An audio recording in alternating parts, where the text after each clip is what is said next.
今日の聖書の御言葉を一緒に読んでみます。マタイによる福音書7章13節から20節の言葉です。1節ずつご読いてます。狭い門から入りなさい。滅びに通じる門は広く、その道も広々として、そこから入る者が多い。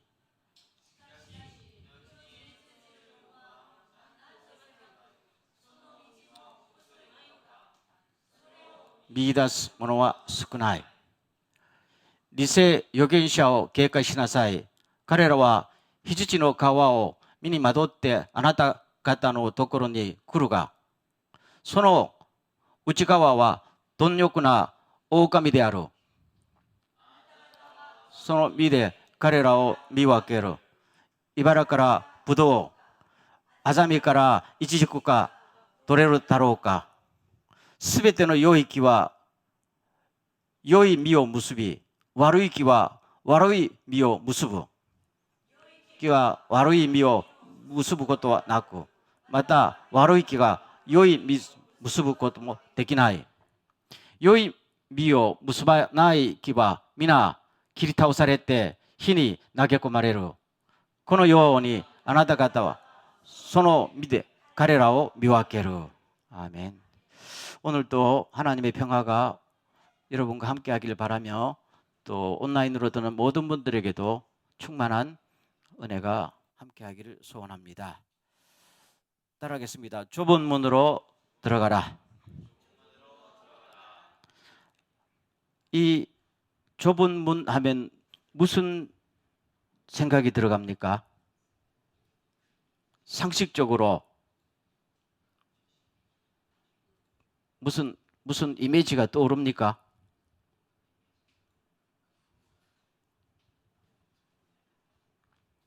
기분이 좋은 이미지가 떠오릅니까? 부담스럽습니까? 그럼 뭐예요? 아무것도 아니다.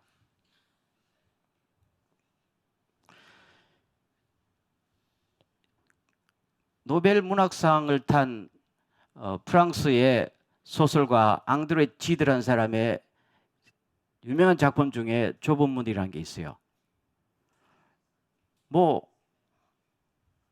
내용은 길지만 한마디로 줄이면은 여자 주인공 알리사가 예수님의 말씀에 감동을 받아서 좁은 문으로 들어가라. 거기로 들어가야 생명의 문이라 라고 생각했지요. 그래서 사랑하는 남자의 청을 뿌리치고 수도원으로 들어갑니다. 수녀원으로 들어갑니다. 들어갔지만은 그 사랑을 끊을 수가 있어요. 그렇지만 또 좁은 문으로 들어가야 되니까 사랑의 감정을 억누르고 혼자 독신으로 살면서 주님을 위해 살겠다고 아우성을 치는데 그게 돼요, 안 돼요? 잘 안 된단 말이에요. 나중에 병들어 죽습니다. 사랑하는 남자가 나중에 그 일기장을 정리하다 보니까 한 대목이 눈에 띄었습니다. 예수님은 나보고 좁은 문으로 들어가라고 말씀하셨는데 그 좁은 문은 사랑하는 제롬과 함께 들어가기에는 너무나도 좁은 문이었습니다. 라고 말합니다. 비극으로 끝나지요. 이게 앙드레 지드의 개인적인 생각이 아니라 당시 20세기 초반에 프랑스인들의 사고방식이었고 기독교가 지배하던 서구의 공동적인 사고방식이었다 하는 것입니다. 그래서 좁은 문으로 들어가서 영원한 생명을 얻으려면은 금욕적인 생활을 하고 자기 일생의 꿈을 포기하고 이런 생각을 다들 가지고 있었던 것이죠. 실제로 그래서 독신 생활을 하는 사람이 많았어요. 특별히 아일랜드 같은 나라에 보면은요, 인구의 4분의 1이 독신자가 된 때도 있어요. 그게 다 신앙적인 영향이거든요. 그럼 오늘 여기서 예수님께서 좁은 문으로 들어가야 생명을 얻는다, 구원을 얻는다 라는 말은 과연 그런 의미로 하신 걸까요? 아니기를 바라잖아요, 여러분들. 아닌지 긴지 모르는 여러분은 절대로 그건 아닐 것이다. 그렇게 살고 싶지 않으니까요. 그럼 오늘 말씀을 다시 보겠어요. 다 같이 시작. 좁은 문으로 들어가라. 멸망으로 이끄는 문은 넓고 그 길이 널찍하여서 그리로 들어가는 사람이 많다. 생명으로 이끄는 문은 너무나도 좁고 그 길이 비좁아서 그것을 찾는 사람이 적다. 그림을 한번 보세요. 그렇죠? 근데 이쪽에 그림을 잘못 그렸어요. 저 환한 빛이 아닌데 성경에서 좁은 문 하게 되면은 그냥 세마이라는 뜻이 있는 게 아니고 좁고 보잘것없다, 초라하다 그 뜻입니다. 넓은 문은 크고 화려하다는 뜻입니다. 그러니까 누구든지 좁은 문으로 가기를 싫지요. 그 다음 보십시오. 그래서 주님은 좁은 문은 생명으로 들어가지만은 문이 초라하고 보잘것없어. 근데 그 가는 길도 뭐랍니까? 너무 좁은 길이야. 이 좁은 길이라는 것은 그냥 호소의 밑이 그 뜻만 있는 게 아니고 위험하고 핍박이 많다. 그 의미가 포함되어 있는 것입니다. 그렇기 때문에 그 길로 가려는 사람은 적다는 것입니다. 대신에 멸망으로 가는 문은 크고 화려하니까, 그리고 가는 길도 너무 고속도로가 닦여져 있으니까 쉽게 접근할 수 있고 그 길은 많은 사람들이 간다. 그렇지만은 여러분들은 어디로 들어가라? 좁은 문으로 들어가라. 그럼 제가 여기서 질문을 하겠어요. 좁은 문으로 들어가는 것이 어려울까요? 쉬울까요? 왜 어렵다고 생각합니까?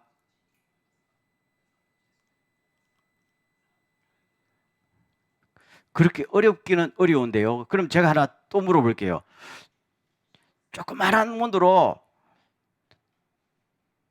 들어가고 나면은 들어오는 사람마다 1억 달러를 주겠다. 그럼 들어가요, 안 들어가요? 들어가죠. 크고 화려한 문으로 들어가면 뒤에 낭떠러지가 있어서 다 죽는다. 그럼 들어가요, 안 들어가요? 안 들어가지요. 요만한 문, 보통 때는 안 들어가지만 1억 달러 준다 그러면은 살 빼고 무릎 꿇고 어쨌든 들어갈 거야. 이거는 쉬운 거예요, 어려운 거예요? 그 문제가 아니잖아요. 무슨 문제? 선택의 문제입니다. 그렇죠? 내가 저 문을 통과하고 나면은 나한테 놀라운 일이 벌어진다 그러면은 내가 어떤 대가라도 기꺼이 지불하잖아요. 그럴 때는 그게 어려워요? 어려운 게 아니고 즐거운 고난이 될 수도 있다. 그 말입니다. 그 예수님께서는 오늘 우리에게 영원한 생명을 얻으려면은 결혼도 안 하고, 그렇죠, 금욕생활 이걸 요구한 게 아니에요. 그러면 누가 그 길을 갈 거예요? 이거는 무슨 문제? 선택의 문제예요. 그래서 오늘 이 좁은 문에 대한 여러분들의 생각을 바꾸시기를 바랍니다. 이거는 주님이 하신 말씀이에요. 그럼 두 번째로 가겠어요. 그럼 좁은 문이 누구냐 하면은 누구예요? 예수 그리스도입니다. 다 같이 시작. 그래서 예수님은 다시 말씀하셨다. 내가 너희에게 분명히 말한다. 나는 양의 문이다. 나보다 먼저 온 사람은 모두 도둑이며 강도이다. 그러므로 양들이 그들의 말을 듣지 않았다. 나는 문이다. 누구든지 나를 통해 들어가면 구원을 받고 마음대로 드나들며 꼴을 얻을 것이다. 주님은 분명히 나 외에는 영원한 생명을 얻는 길이 없다. 내가 곧 길이요 진리요 생명이다. 나 외에는 없다는 거예요. 그런데 그러면 이 예수, 영원한 생명을 얻는 예수가 왜 초라한 문, 좁은 문일까요?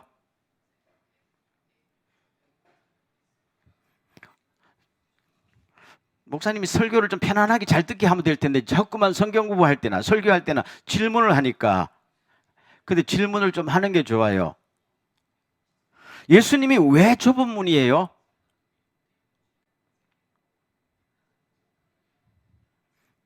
답은 제가 하는 게 낫겠죠. 또 성경 공부 시간도 아니니까. 마태복음 19장에 보면은 어떤 부자 청년이 예수님께 찾아왔지요. 왜 찾아왔어요? 어떻게 하면 영원한 생명을 얻는가? 이거 상담하러 왔잖아요. 그래서 예수님께서 율법 다 지켰느냐 하니까 다 지켰다. 그럼 네 있는 재산을 다 팔아서 가난한 사람들에게 나눠주고 그 다음에 나를 따라올 수 있느냐 하니까 그건 못하겠어 하고 집으로 돌아갔지요. 그런 다음에 예수님께서 주변에 있는 제자들 보고 부자가 하늘나라 가는 것이 낙타가 바늘구멍으로 들어가는 것보다 더 힘들다 했잖아요.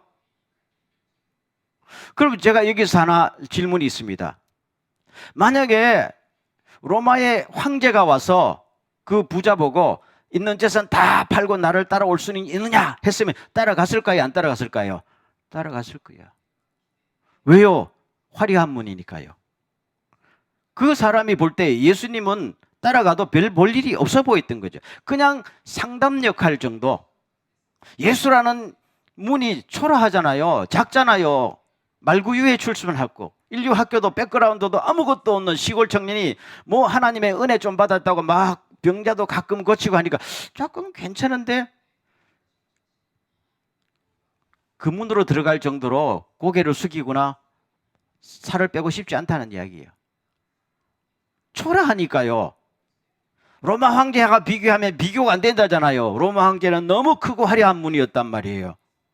그래서 예수님이 무슨 문이에요? 좁은 문이 되는 거예요. 물론 예수님께서 부활하신다면 조금 틀렸지만 오늘도 마찬가지입니다. 누구든지 예수님에게 자기 모든 것을 다 헌신하고 따르세요 그러면은 할까요 안 할까요? 안 한다고. 왜요? 딱 비교해 보니까 그만한 가치가 없거든요. 당장 예수 믿으면 1억 달러 생깁니까? 아니잖아요.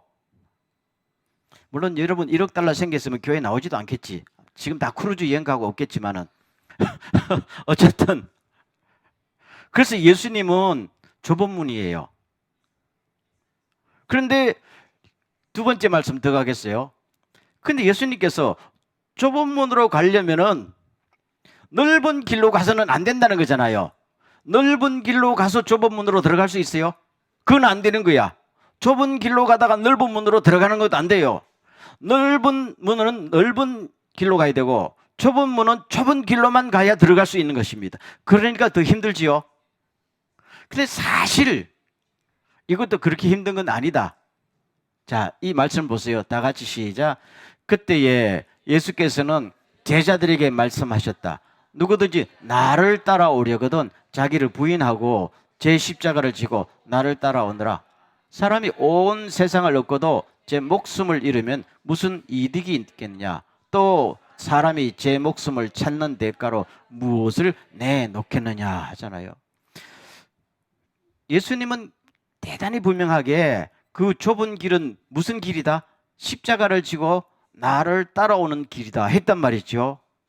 그러면서 제가 한 귀지를 생략했지만 결론이 뭡니까? 사람이 온 세상을 얻고도 자기 목숨 하나 잃으면 아무것도 아니지 않느냐. 그러면 목숨을 얻기 위해서는 어떻게 된다는 거예요? 십자가를 지고 주님을 따르는 길로 가야 된다. 이게 무슨 길? 좁은 길이에요. 십자가를 지고 주님을 따르다 보면 좁은 문으로 들어가서 영원한 생명을 얻을 것이다. 그러나 십자가를 지지 않고 넓은 길로 가다 보면 이 세상에서 아무리 많은 거 얻어도 나중에는 자기 목숨 하나 구원하지 못한다. 아주 분명한 메시지를 하고 있는 것이잖아요. 그럼 제가 여기서 묻겠어요. 십자가를 지고 간다는 것은 무슨 뜻일까요?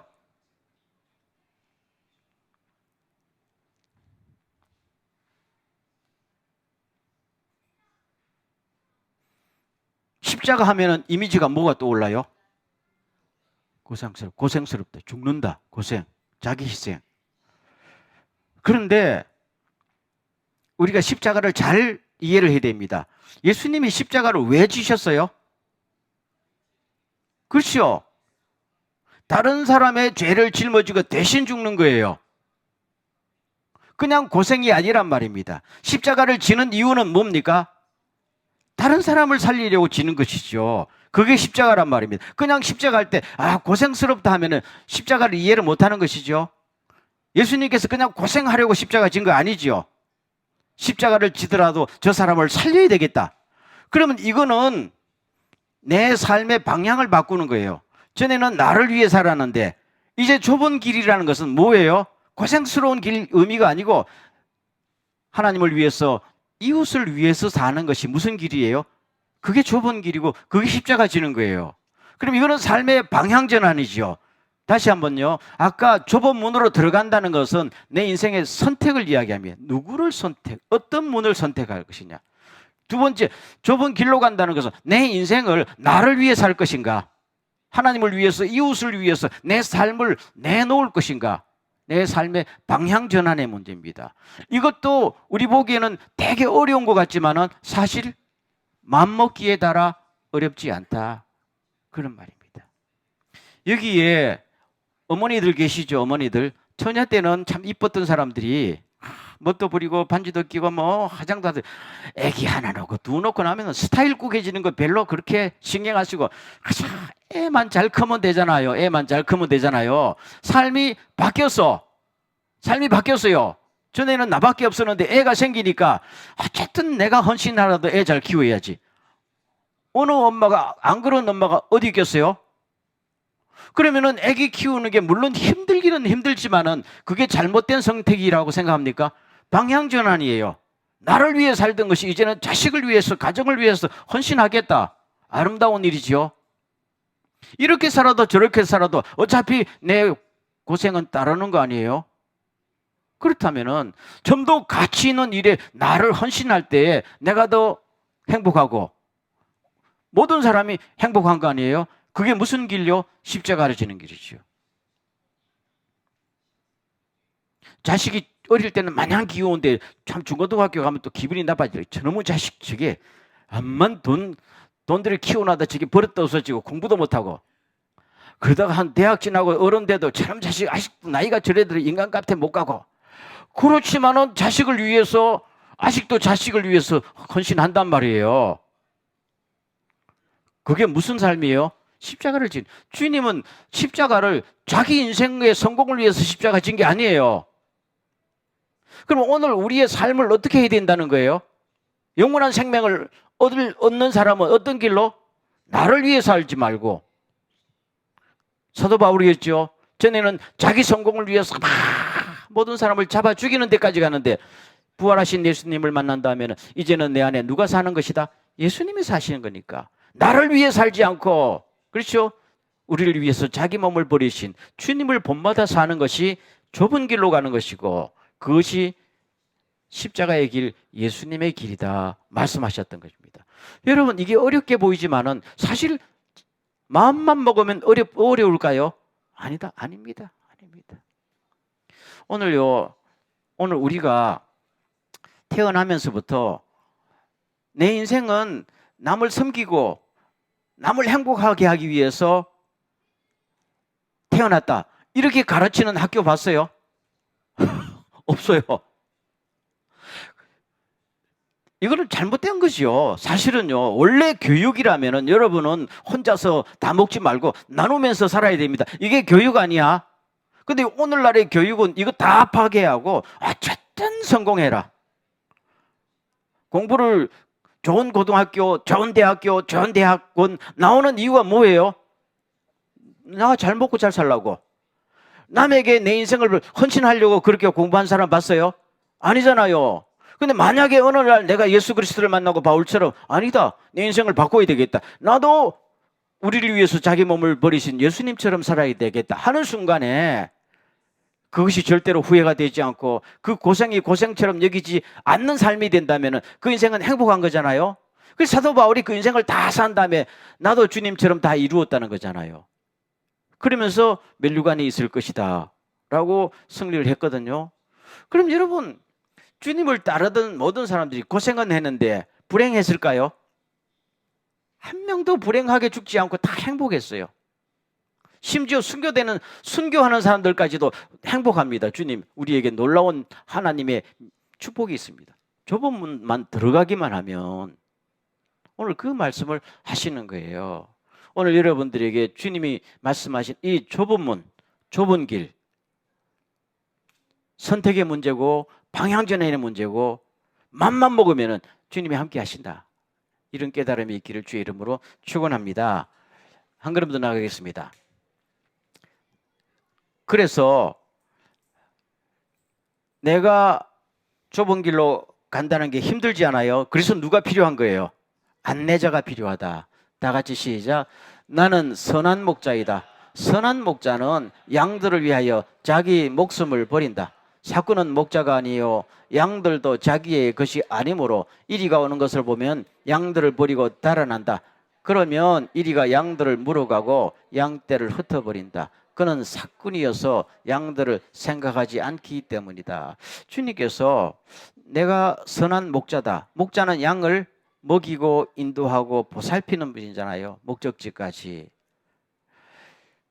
주님이요, 너희들 좁은 문으로 들어가 말만 하고 가만히 계셨어요? 아니지요. 한 번 시범만 보이고 너희들이 해 그러면 아니셨잖아요. 끝까지 나를 그냥 따라오면 돼. 주님은 계속 앞장서 가신 거잖아요. 십자가를 질 때까지. 그럼 우리는 아주 심플해요. 고민할 것도 없어요. 그냥 주님의 뒤를 우리 십자가를 지고 꾸역꾸역 따라가면 된다. 이게 주님이 우리를 인도하는 방식이에요. 근데 세상에 많은 스승들은 내가 한번 보여줬으니까 그 다음부터 네가 알아서 해. 못하는데요. 못해. 왜 못해? 바보야. 그게 아니고 주님은 막 따라가다가 우리가 지치시면 딱 돌아서서 기다려주거나 일으켜 주십니다. 아멘. 베드로 같은 사람이 하다가 못해요. 배신하고 많이 했을 거야.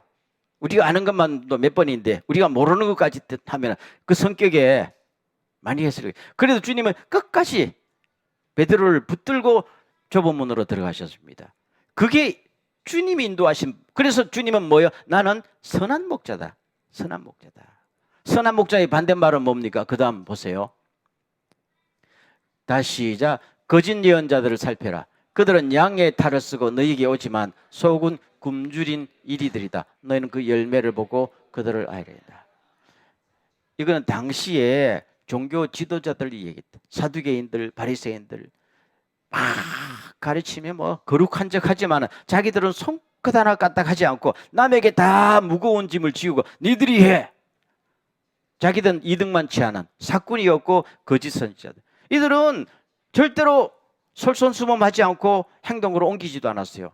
그래서 주님께서 이들을 따라가면은 구덩이에 빠진다. 눈먼 사람이 눈먼 사람을 인도하면 둘 다 구덩이에 빠진다. 그렇지만 나는 선한 목자다. 아멘. 자, 마지막. 다 같이 시작. 어떤 사람이 예수께 물었다. 주님, 구원받을 사람이 적습니까? 예수께서 그들에게 대답하셨다. 너희는 좁은 문으로 들어가기를 힘쓰라. 내가 너희에게 말한다.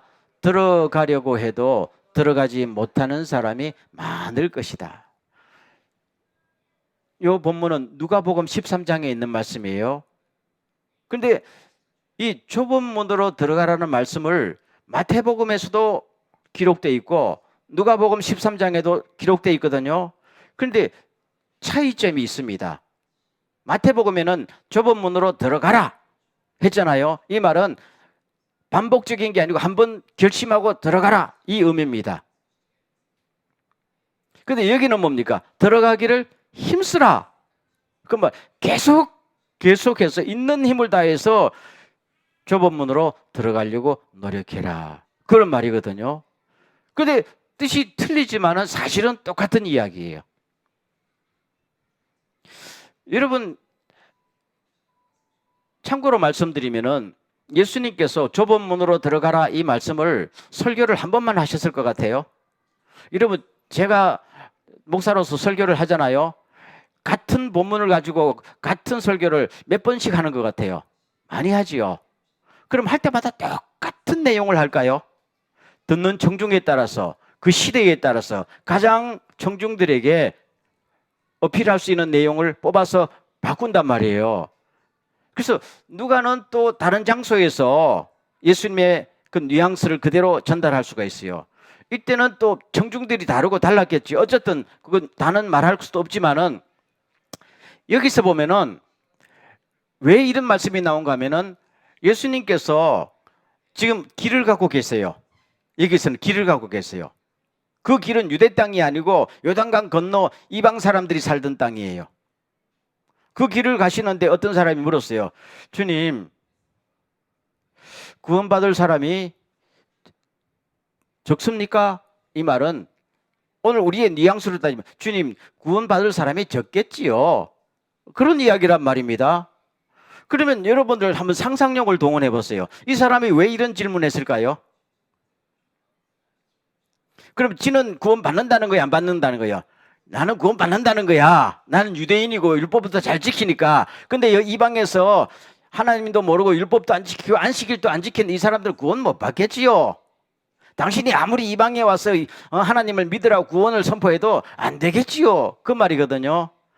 그렇기 때문에 예수님께서 사람이 적다 많다 이야기를 안 하고 좁은 문으로 들어가기를 힘쓰라, 그런 말 했거든요. 그 말은 뭡니까? 니도 그런 신앙 갖고 있으면 못 들어간다 이 말이에요. 왜 초점이 달라지는지 알겠지요? 그러면 그 당시 많은 유대인들이 무슨 생각을 갖고 있어요? 나 정도 되면은 천국에 들어간다는 거예요. 근데 예수님께서 이 기술을 마지막에도 이용했지만은 정확히 말합니다.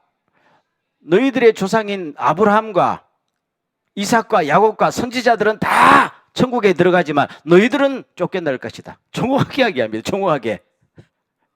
그 부분입니다. 그래, 그런 신앙, 위선적인 신앙을 갖고 있어서는 안 된다면, 자기 만족적인 것도 안 되고 끝까지 좁은 문으로 들어가려고 선택한 사람은 좁은 길로 끝까지 가야 된다는 것입니다.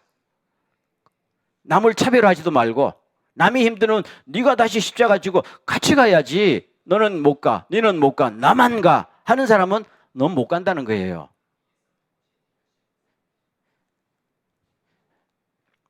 자, 말씀을 맺겠습니다.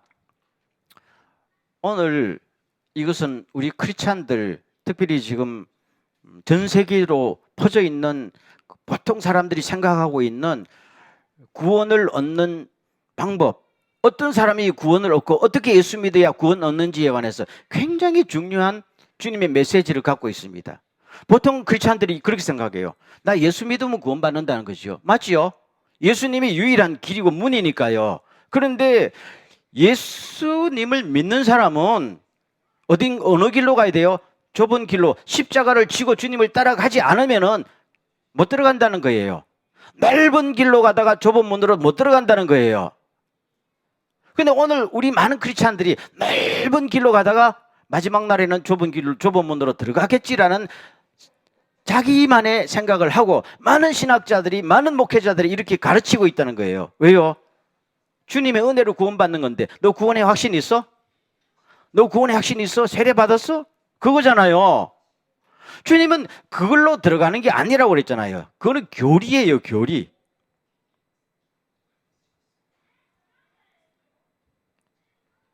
그렇죠? 여러분, 교리를 믿고 이론을 믿지 마세요. 주님의 말씀을 믿어야 되잖아요. 교리라는 것은 주님의 말씀을 자기가 이해하기 쉽도록 정리한 게 교리란 말입니다. 여러분들이 오늘 제 설교를 듣지만은 여기 있는 20명이 전부 다 내 설교를 요약하라 그러면은 전부 요약이 같을까요? 틀릴까요? 틀리죠? 그러면 요약한 거를 나도 좀 뺏기자 10명만 뺏기면 내 설교하고 전혀 달라지는 거 아니에요?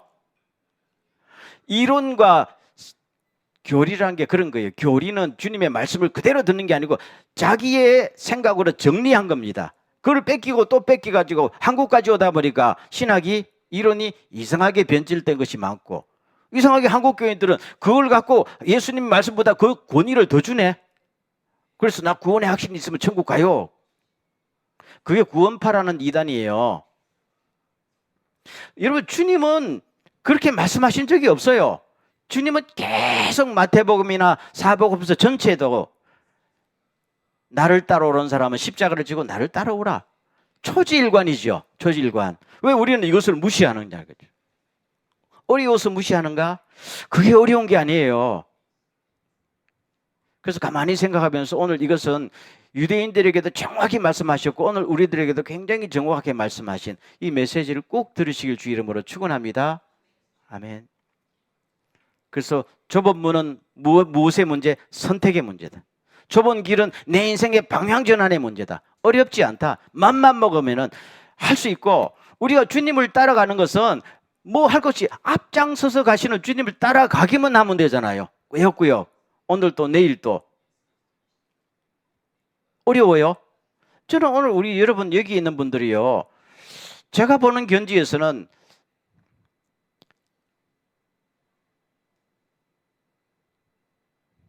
뭐라고 말해야 되나요? 영어로 말하면 so far so good. 지금까지는 좋아요. 잘하고 있어요. 잘하고 있어요. 진짜 잘하고 있어요. 제 상상 이상으로 여러분들이 잘하고 있어요. 아니, 내 진심이야. 이거는 진심이야.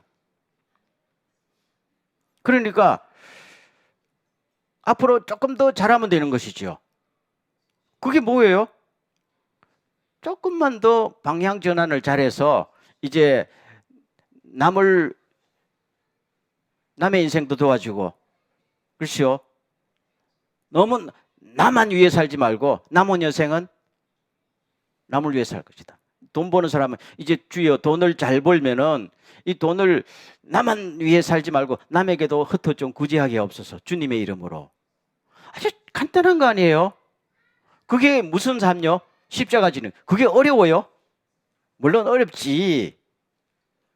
100만 행 있으면 100만 행 내가 다 쓰면 되는데 한 10만 행은 남을 위해 쓰라니까 어렵지만은, 그렇지만 쓰고 나면은 그만큼 나한테 보람이 있고 행복하고 그분이 행복하잖아요. 그럼 행복이 몇 배 눈동이처럼 불어나는 건 아니지요. 그리고 이런 분들이 내 주변에 나를 닮은 사람들이 점점 생겨나면은 얼마나 가치가 있을까 하는 생각입니다. 이게 무슨 삶요? 십자가의 삶. 어려워요? 전혀 어렵지 않습니다. 아멘. 우리에게 이런 은혜가 있기를 주 이름으로 간절히 축원합니다. 한번 기도하고 마치겠는데요. 주님, 오늘 좁은 길, 좁은 문, 주님의 말씀을 들었습니다.